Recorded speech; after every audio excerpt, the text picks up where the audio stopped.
Our scripture passage today, the story of the Transfiguration, comes to us from Matthew's Gospel, chapter 17, verses 1 through 9.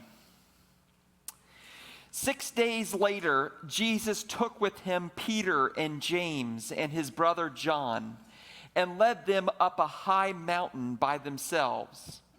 And he was transfigured before them, and his face shone like the sun, and his clothes became dazzling white.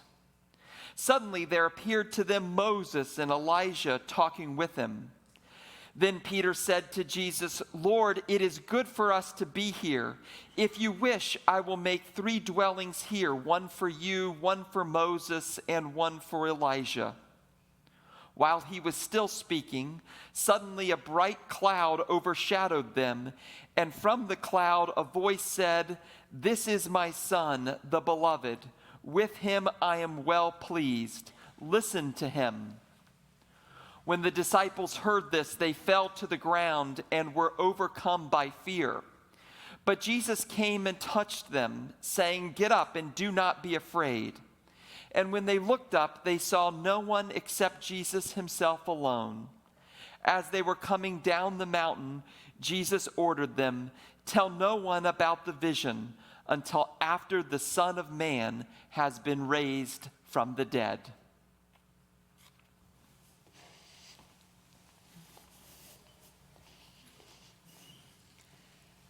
My husband Andy and I have 2 young children. We have 2 little boys. They are 2 years old and 4 years old. Now, I'm going to tell you something that I cannot explain, but I know that it is true. We have been potty training our children for approximately 10 years. I told you I cannot explain it. This process has been met with fits and starts and has been a source of mild frustration for my children's parents. So one day I'm talking to my pediatrician about this, and I really need him to reassure me that my kids aren't going to be the only children at college in diapers. And he said, "Angela, your children have been doing the same thing the exact same way, multiple times a day, every day since the moment they were born." Now I'm thinking to myself, since the moment they were born, I have houseplants that are older than my kids. So I don't think they've really been alive long enough to establish entrenched habits or patterns. But he said, yes, their lives have been brief, but what they've been doing is all that they know. And you are asking them to do something new and different, and it is scary. Give it time, because change is hard. Okay, I accepted his advice. We are taking the path of patience. All is going well, but I think that truer words have never been spoken in a doctor's office, right? Change is hard for all of us throughout our lives. We don't like change. We like the familiar and the reliable. Don't give us something unexpected or unanticipated that we haven't prepared for. You know the phrase, "The devil you know is better than the devil you don't know"?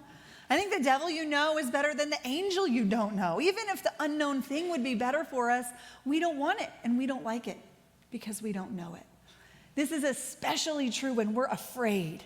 When we are afraid, we draw really hard and fast boundaries around that comfort zone, and we want to stay in it. We want everything to be predictable and reliable. And this is where we find Peter on top of that mountain with Jesus in today's Transfiguration story. He is terrified. He sees Jesus changing form before him in dazzling white clothing. He sees an apparition of Moses on one side and an apparition of Elijah on the other, and then God's voice booming down. He probably thinks he's having some hallucination. And so he says, "We're going to stay here. I don't know what's happening, but we're going to figure it out. We're going to settle in. Jesus, we're going to build a dwelling for you. And we're going to build a dwelling for Elijah, and we're going to build a dwelling for Moses." And Jesus says, "I don't think so." He says, "Get up and don't be afraid. We can't stay here. We got to get up and go back down the mountain, continuing to carry on my ministry in all the surrounding towns, addressing the needs of those who are suffering. And Jesus, in this moment with Peter and James and John, is setting up his succession plan. Because Jesus was continuing the work that Elijah and other prophets started. And Elijah was continuing the work that Moses and Abraham and other patriarchs had started. So this lineage of carrying out God's work on earth, of bringing about the kingdom of heaven to earth has been going on, and Jesus has now picked it up. But at this point in his life, he has told his disciples many times, I'm going to be crucified and resurrected. So if they've been paying attention, they know that's coming down the line at some point. And he needs to make sure that upon his crucifixion and resurrection, that his disciples continue his ministry in his name, so that it doesn't end. The work of the gospel of bringing the news to people doesn't stop with him. He's setting up his legacy. So he tells Peter, no, we can't stay here. We got to go back down the mountain. And after this all occurs, after I'm crucified and resurrected, you have to share what you've experienced up here with the other disciples. It is a scary moment in time to be a Christian in the United States. We see the statistics all around us. If you're a nerd like Mark and I, and you read all the stats about what's going on in the religious landscape, you would know that less and less people are identifying as Christian, less and less people are attending church, more and more churches are closing. Christianity and its values have less of an influence in the public sphere. Christians for many decades have been feeling a sense of existential dread. Like, if this trend continues, what is going to become of our faith?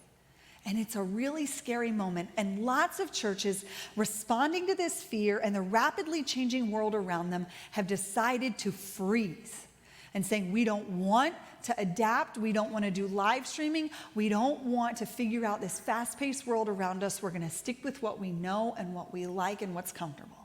And so they gather in the same beloved building that they love so much week in and week out, and they sing the familiar hymns that fill their spirits, and they listen to the beautiful sermons from the beloved pastor, and they engage in the same mission work with the same organizations in their community that they always have. And other people are welcome to be part of their church, but don't you ask them to change or try anything new. A lot of churches have made these decisions, whether explicitly or implicitly. And we know how this story goes, right? It works for a while, and then the church slowly starts to get smaller. Maybe leaders get burnt out. People get disinterested and stop participating. People move away, and people pass away. Until you're left with this small nucleus of people, and they realize we can't sustain this beautiful building anymore that we love so much. And so they make the heart-wrenching decision to sell it and close the church. Some of you, I know, have gone through this heartbreaking process in your own lives and other churches you've been a part of. It's happening all around us, and it is tragic. Churches, people, systems, organizations, businesses would rather die than change. That's evolution, right? Adapt or die. I use the example of churches because here we are. What happens is businesses all the time too. How many businesses close or have to file for bankruptcy because they can't adapt and change to the different marketplace or e-commerce or whatever things are impacting their business plan? Things die rather than changing. But Jesus up on that mountaintop says we can't stay here, can't settle in, can't circle the wagons and get entrenched. We have to go back down the mountain, keep moving, keep responding to the ever-changing needs of those who are suffering in the valley below. Now, a few hours from now, it's 9:45, so 2.5 hours, we're going to have our all-church annual meeting. Now, I know that annual meetings can kind of feel like routine bureaucracy, something slightly more exciting than doing our taxes, kind of institutional maintenance that we have to do every year. I know it doesn't get people super excited. However, what our annual meeting represents is actually really incredible. It is everyone who has freely chosen to be a member of Naples United Church of Christ. All of us, I'm including myself because I'm a member, all of us deciding collectively how we are going to be in ministry together this next year. And all of us have a seat a vote, and a voice at the table. It is incredible that any institution of any size with people with all their differing ideas and priorities can get together and get anything done. It's really a beautiful example of democracy at work. Now, Naples UCC is not immune from all the ways the world around us is changing. So we could see all the threats and say, this is really scary. Less and less people are Christian, less and less people are going to church. And in our own church experience, we've experienced 3 years of deficit budgets when our expenses have outpaced our income and we've ended the year in the red. We could say we are going to respond to all of this by getting a little bit smaller, right? We're going to shrink our budget. We're going to lay off some staff. We got a really beautiful property. We'll sell a piece of it, liquidate some assets. We have congregational polity. We are self-governed. We could make these choices.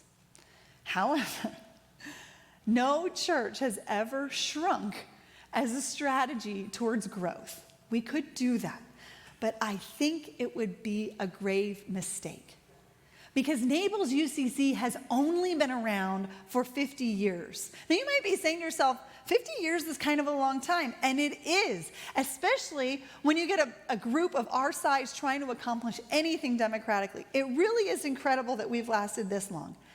I also think that 50 years is the blink of an eye, and that God is just getting started with Naples UCC, and here's why I think this. Between the years 2010 and 2020, Collier County grew by 17%. And from 2020 to 2023, in the last 3 years during the pandemic, it grew even more. We have all seen the growth. Every season, it feels like there's more and more traffic on the roads. We're constantly surprised at how long it takes us to get to the destination we've been going to forever. You see the people in the doctor's waiting rooms, or maybe you don't because your doctor's so busy you can't even get an appointment to get into the waiting room. You see the people in the grocery store aisles. We know there's development happening everywhere. You see the construction, the sprawl. People have complicated feelings about the growth. A lot of people don't like it. They say they don't recognize the Naples that they used to know and love. People say, oh, we need to be managing it better. And conversations around how to manage growth and our feelings about it are a conversation for another time. The fact remains that more and more people are choosing to make their home in Southwest Florida. Not only retirees, not only snowbirds, more and more young people and young families are choosing to raise their children here. So with all of this growth and vitality and excitement happening, we think now would be the time that we would want to shrink or minimize our impact that we're having in our corner of the world. Now is the time to open our arms and say, we have been waiting for you, because you know what people are looking for in their new community, in a place where they may not hardly know anybody. Connection, meaning, and belonging. There are people who are looking for a church just like ours, and we can be a shining beacon on the hill, that steeple right above us. A beautiful example shining out to the whole community saying, come, be part of this congregation. We are greater than the sum of our parts, and we will be better off because of what you bring to this place. We have been waiting for you, and we can courageously and prophetically live out our values, the likes of which no other congregation in Collier County shares. We occupy a critical place in the religious landscape here, and there are people who are seeking out a congregation like this one. So we could decide to freeze and not change at all, just like Peter on top of that mountain. We could decide we're going to get a little bit smaller. But the thing is that while Jesus was carrying on Elijah's legacy and Moses' legacy, and the disciples carried on Jesus' legacy, who do we think is carrying on the disciples' legacy 2,000 years later? It is each one of us. Every one of us has a reason for being here, a reason that we call Naples UCC our home, why the Christian identity tugs at our heartstrings. We are the ones God needs to be carrying out God's work in our world, in this place, in this moment in time. And we are also carrying on the legacy of more modern people.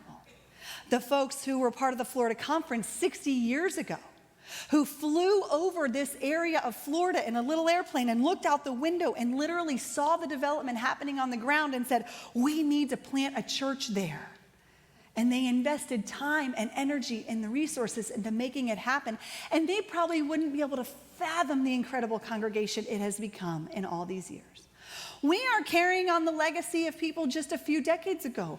Some of you were part of this piece of our story, who decided to step out on faith and take out a mortgage they didn't quite know if they could afford and buy the United Methodist property next door, because they believed that there was more truth and light yet to break forth from God's holy word in this place. And so our property got a little bit bigger, and our impact and our ministries got a little bit more effective. And we are carrying on the legacy of anyone who's ever been part of this church, whether for a season or for their whole lives or part of their lives. Anyone who's given any resources or time or energy into making this church what it is, we have a responsibility to them to continue the work. Also, keeping in mind those who we will hand the church off to after us. We have a responsibility to them to make sure that the Naples UCC that we give to them is stronger than the one that we inherited. So let us, on top of that mountain, let us not freeze like Peter and circle the wagons and draw the hurricane shutters. Let us not look in the rearview mirror afraid of the way things have been, but let us look forward in faith. It is an exciting time to be part of Naples United Church of Christ in Southwest Florida, when everything is growing and God is just getting started with this congregation. Amen.